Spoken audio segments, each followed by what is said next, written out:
Friends, welcome to SSC Santosh study centre. It's only for DSC. ఈరోజు మనం 6th class అధ్యాయం 5 పెనుగోలు కొండలపై ఒక గ్రామం అనే టాపిక్ గురించి డిస్కస్ చేయబోతున్నాం. సో అందరు రెడీగా ఉండండి.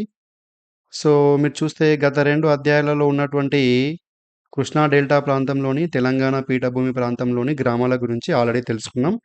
అక్కడ 3-4 అధ్యాయాలు మీరు చూడొచ్చు. ఈ అధ్యాయంలో మరో భిన్నమైనటువంటి ప్రాంతం కొండలలోని ఒక గ్రామం. వీరు కొండలపైకి వెళ్ళి ఉండవచ్చు. మీరు కూడా అక్కడ లేదా అక్కడ నివసిస్తూ ఉండవచ్చు. కొండల్ని చూడండి, అక్కడ ఏం కనబడతాయి, అక్కడి ప్రజలు ఏం చేస్తారు అనే విషయాన్ని మనం ఇప్పుడు తెలుసుకుందాం. ఇక్కడ చూస్తే తూర్పు కనుమలు. దక్కన్ పీఠభూమిలో తెలంగాణ పీఠభూమి ఒక భాగం. ఈ పీఠభూమికి ఒక మూలన తూర్పు కనుమలు ఉన్నాయి. తెలంగాణలోని కొండలు పశ్చిమ కనుమలలోనివి. ఇక్కడ చూడండి, ఇక్కడ మనం చూస్తే పీఠభూమికి ఒక మూలన తూర్పు కనుమలు ఉన్నాయి. తెలంగాణలోని కొండలు పశ్చిమ కనుమల్లోనివి అంట. అంటే తెలంగాణలో ఉన్నటువంటి కొండలు పశ్చిమ కనుమల్లోనివి సంబంధించినవి. అయితే తూర్పు కనుమలు జయశంకర్ జిల్లాకు తూర్పు సరిహద్దున ఉన్నాయి. తెలంగాణ జిల్లాల పటాన్ని చూసి పై ప్రాంతాన్ని గుర్తించండి. ఈ కొండలు ఛత్తీస్గఢ్, ఆంధ్రప్రదేశ్, ఒడిశా రాష్ట్రాల్లోనికి విస్తరించి ఉన్నాయి. కొండలలో ఉండే అధిక శాతం ప్రజలు వివిధ గిరిజన తెగలకు చెందిన వాళ్ళు. సవర, కొండ, కొండదొర, గదబ, గోండు, మన్నెదొర, ముఖదొర, కోయ.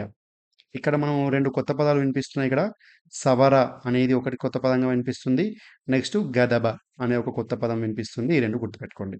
ఎందుకంటే కింద ఇచ్చినటువంటి గిరిజన జాతిలో కానిది ఏదైనా క్వశ్చన్ ఇచ్చేసి ఇలాంటివి అడిగే ఛాన్స్ ఉంది. కాబట్టి మనం గుర్తుపెట్టుకోవడం చాలా ఇంపార్టెంట్. ఈ స్థానిక ప్రజలకు తమదైన ప్రత్యేక సాంస్కృతిక వారసత్వం ఉంది. చాలామంది అటవీ ఉత్పత్తుల సేకరణ మీద, వేట మీద ఆధారపడి జీవిస్తున్నారు. ఈ ప్రాంతం వారికి అటవీ సంపద గురించి జ్ఞానం చాలా అపారమైనది, లోతైనది. అయితే ఇక్కడ చూడండి, ఇక్కడ మనకి ఇచ్చినటువంటి పటం ములుగు జిల్లా పటం అండి. ఇలా ఉంది, మీరు చూసుకోవచ్చు. అయితే తెగలు ప్రస్తుతం వాళ్ళ జీవితాలను ఛిద్రం చేసే అనేక సమస్యలను ఎదుర్కొంటున్నాయి. వీటిలో కొన్నింటిని ఈ అధ్యయనంలో తెలుసుకుందాం. వాజేడు మండలంలో గోదావరి నది తీరంలోని కొండలలో పెనుగోలు ఉంది. పెనుగోలు ఎక్కడుంది? వాజేడు మండలంలోని గోదావరి నదీ తీరంలో ఉంది. ఇక్కడ కోయ తెగ వాళ్ళు నివసిస్తున్నారు. కోయ అంటే కొండలలో ఉంటున్న మంచి మనిషి అని అర్థం. ఇక్కడ కోయ అంటే అర్థం ఏంటండి? కొండలలో ఉంటున్నటువంటి మంచి మనిషి. కొండలలో ఉంటున్నటువంటి మంచి మనిషి అని అర్థం. వీళ్ళ కోయ భాష మాట్లాడతారు వీళ్ళు. వీళ్ళు పక్క రాష్ట్రాలైనటువంటి ఒడిశా, ఛత్తీస్గఢ్, ఆంధ్రప్రదేశ్ కొండలలో ఉన్నారు. అయితే చాలామంది కోయలు కొండల నుంచి వలస వెళ్ళిపోయి ఆదిలాబాద్, కరీంనగర్, వరంగల్, తూర్పు గోదావరిలోని కొన్ని ప్రాంతాల్లో స్థిరపడ్డారు. ఇటువంటి వాళ్ళు ఇప్పుడు కోయ భాష మాట్లాడరు. తెలుగునే తమ భాషగా చేసుకున్నారు. ఈ గ్రామానికి చుట్టూ గుట్టలు ఉన్నాయి. ఉత్తరాన ఛత్తీస్గఢ్లో కర్రెగుట్ట లేదా నల్లగుట్ట. ఓకేనా? ఈ గ్రామానికి ఉత్తరాన ఏముందండి? ఇక్కడ ఛత్తీస్గఢ్లో కర్రెగుట్ట లేదా నల్లగుట్ట ఉంది.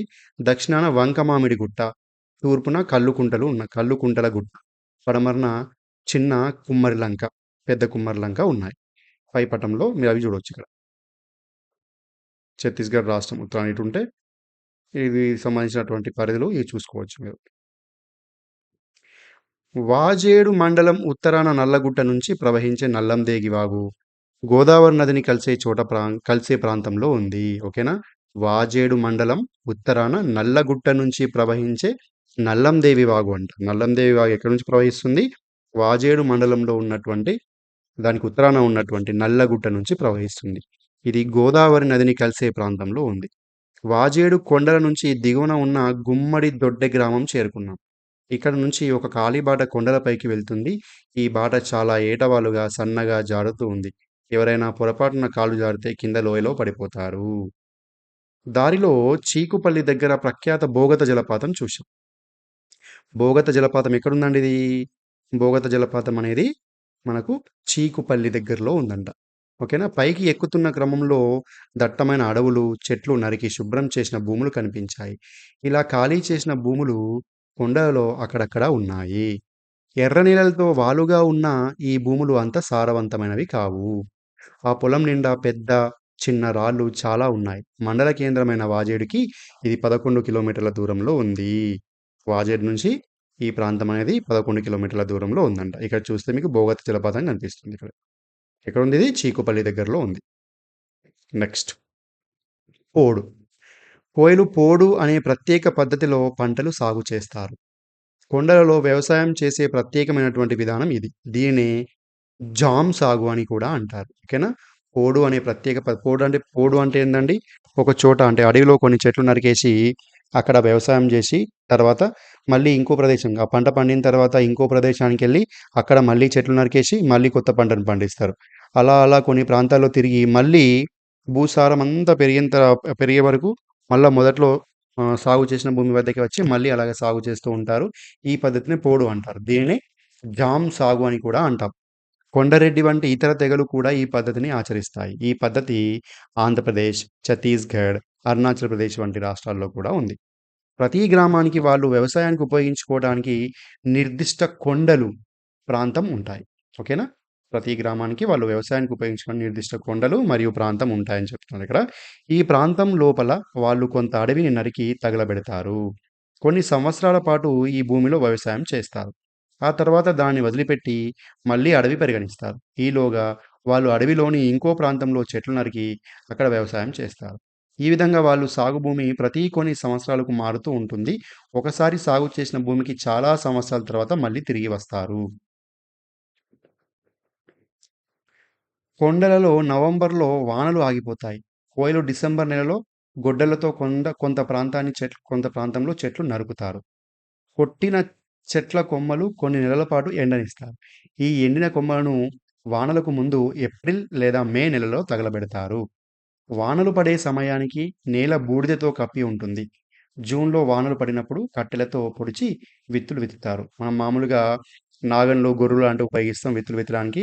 ఇక్కడ ఓన్లీ వీళ్ళు కట్టెలతో పొడిచి విత్తులు విత్తుతారండి ఇక్కడ. అంటే దీన్ని దున్నడం గానీ, సాగు చేయడం ఏముండదిక్కడ. ఈ విధంగా వాళ్ళు అనేక రకాల పంటల విత్తనాలు కలిపి చల్లుతారు. వాళ్ళు నాగలిని గానీ, పారను గానీ ఉపయోగించరు. ఎటువంటి రసాయనిక ఎరువులను ఉపయోగించరు. ఎటువంటి రసాయనిక ఎరువులు కూడా ఉపయోగించరంట పంటలు పండించడానికి. నేలను దున్నితే మట్టి వదులయి వానలు పడినప్పుడు పై మట్టి తేలికగా కొట్టుకుపోతుంది. కాబట్టి నేలను దున్నరు. పై మట్టి కొట్టుకుపోతే నేల సారాన్ని కోల్పోతుంది. బూడిద, రాలిన ఆకులతో పై మట్టి సారవంతంగా ఉంటుంది. కాబట్టి ఇది కొట్టుకుపోకుండా కాపాడాలని రైతులు ప్రయత్నిస్తారు. వీళ్ళు పండించే ముఖ్యమైనటువంటి పంటలేంటంటే జొన్నలు, మొక్కజొన్నలు, దుంపలు, చిరుధాన్యాలు. చిరుధాన్యాలు అంటే ఇక్కడ సామలు, కొర్రలు, పప్పు దినుసులు, అడుసులు. తర్వాత నువ్వులు, కందులు, పెసర్లు వంటి అపరాలు, వంకాయ, పచ్చిమిరప, గోంగూర వంటి కూరగాయలు. ఎటువంటి సాగునీరు లేకుండా మిశ్రమ పంటలు పండిస్తారు. ఓకేనా? వాళ్ళు పండించే పంటలకు సాధారణంగా 6 నెలల వరకు ఆహారంగా సరిపోతాయి. ఈ పొలాలు అడవి పక్కన ఉంటాయి. కాబట్టి అందులోని జంతువులు, పక్షులు పంటల మీద దాడి చేస్తాయి. కోయలు పొలాల్లో మంచె కట్టి డిసెంబర్ వరకు పంటను కాపాడుకుంటారు. ఒక పొలాన్ని కొన్ని సంవత్సరాలు సాగు చేసిన తర్వాత, కొన్ని సంవత్సరాలు మరొక పొలానికి వెళ్తారని చదివాం. పాత రోజుల్లో సగటున ప్రతి కుటుంబం 2-2.5 ఎకరాల భూమిని సాగు చేసి, పోడు పద్ధతిలో జొన్న సగటున ఎకరానికి 250 కిలోల దిగుబడిని ఇస్తుంది. అంటే ప్రతి కుటుంబానికి 600 కిలోల జొన్నలతో పాటు 150-250 కిలోల పప్పు ధాన్యాలు లభించేవి. గతంలో కొండలలో ఎక్కువ విస్తీర్ణం పోడుకు లభించింది. కానీ ప్రస్తుతం 1-1.5 ఎకరాలు మాత్రమే ఉంది.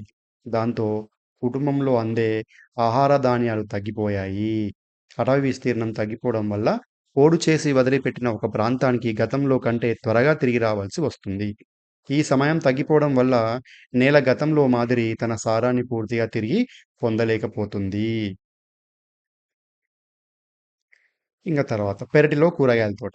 ఈ గ్రామంలో ఇళ్ల చుట్టూ వెదురు కంచెలు ఉన్నాయని దూరం నుంచి గమనించాం.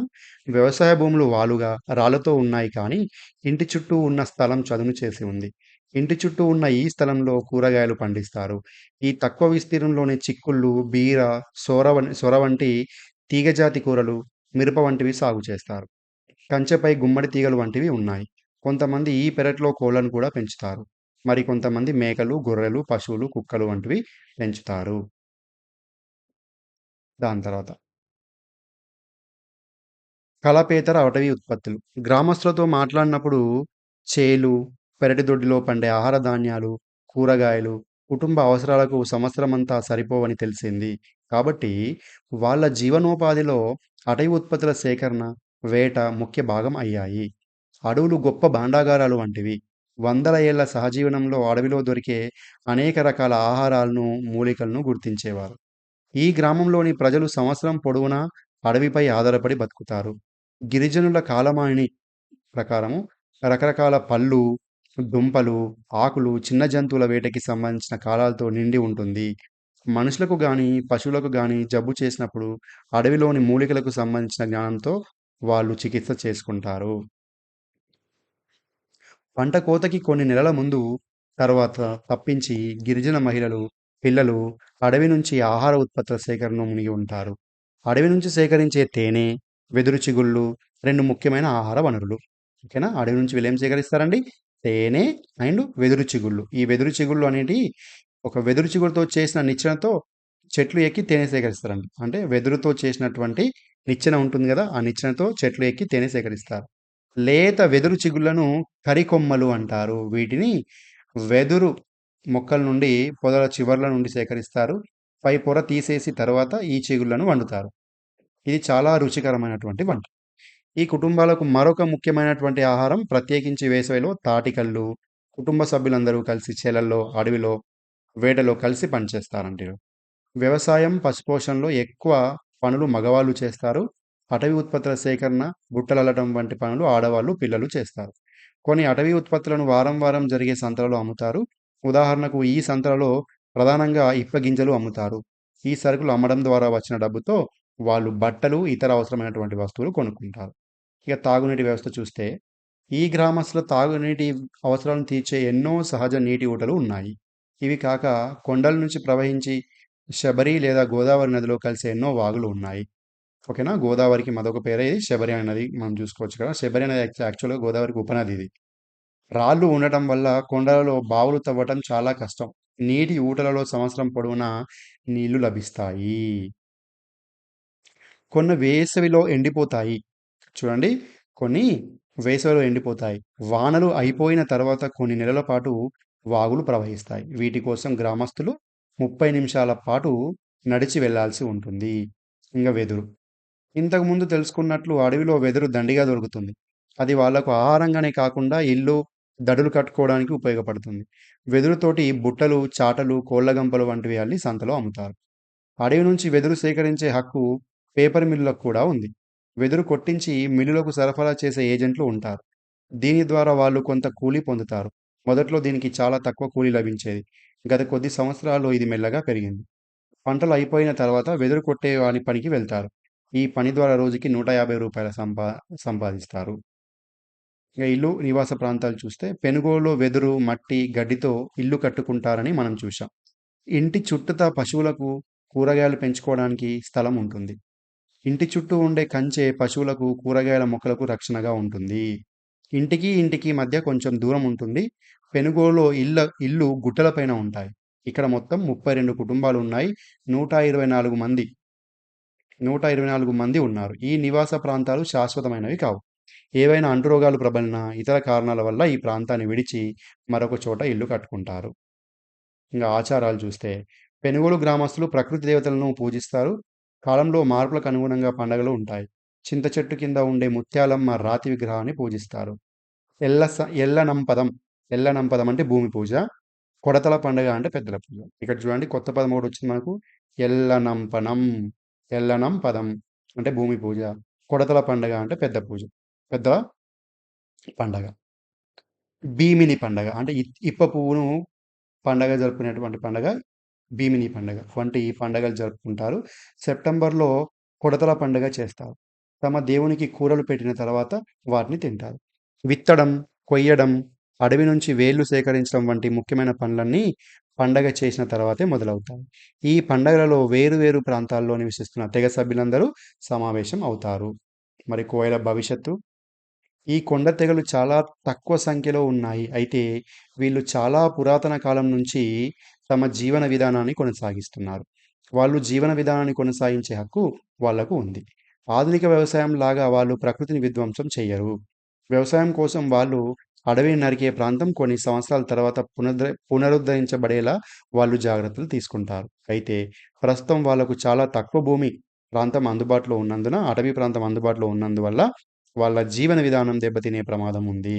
చెట్లను కొట్టివేస్తూ ఉండడం వల్ల, పేపర్ మిల్లులకు ప్రతిరోజు పెద్ద మొత్తంలో కావాల్సిన వెదురు వల్ల అడవులు క్రమేపీ అంతరించిపోతున్నాయి. చాలా కాలంగా వాళ్ళ జీవనోపాధులు ప్రమాదకర స్థితిలో ఉన్నాయి. పోడు వ్యవసాయాన్ని ఆపడానికి అటవీ అధికారులు ప్రయత్నిస్తున్నారు. ఇంక చూస్తే అటవీ పర్యావరణం గురించి, అడవిలో దొరికే పళ్ళ గురించి వీళ్ళకు అపారమైనటువంటి జ్ఞానం ఉంది. ఈ ప్రజల అవసరాలు చాలా తక్కువ. వాళ్ళు ఉండే అడవులు అపార సంపదను కలిగి ఉన్నాయని తెలుసుకుంటే, వాళ్ళు ప్రకృతిలో ఎంతో సామరస్యంతో జీవిస్తున్నారని అర్థమవుతుంది. అలా జీవించే హక్కు వాళ్ళకు ఉంటుంది ఎట్లైనా. ఈ గ్రామంలో బడి, ఇతర సౌకర్యాలు వంటివి చాలా తక్కువ. ఇక్కడ ఒక గిరిజన ప్రాథమిక పాఠశాల మాత్రమే ఉంది. ఉన్నత పాఠశాల, ఆసుపత్రి సౌకర్యం కోసం 20 కిలోమీటర్ల దూరంలో ఉన్నటువంటి మండల కేంద్రం వాజేడు దాకా వెళ్ళాల్సిందే. ఇదండి. సో, ఈరోజు పెనుగోలు కొండపై ఒక గ్రామం గురించి ఇది ఇన్ఫర్మేషన్. మిగతా ఆహార సేకరణ నుంచి ఆహార ఉత్పత్తి వరకు అంటే ఆది మానవుల జీవిత చరిత్ర గురించి నెక్స్ట్ టాపిక్‌లో నేర్చుకుందాం. ఓకేనా? సో, ఈ ఛానల్‌ని సబ్స్క్రైబ్ చేయండి. మీ ఫ్రెండ్స్‌కి షేర్ చేయండి. అదేవిధంగా పక్కన గంట ఉంటుంది. దాన్ని యాక్టివేట్ చేసుకోండి. తద్వారా నేను పెట్టేటటువంటి వీడియోసు మీకు నోటిఫికేషన్ రూపంలో మీకు అందుబాటులో ఉంటుంది. Thank you very much. Will meet in the next class.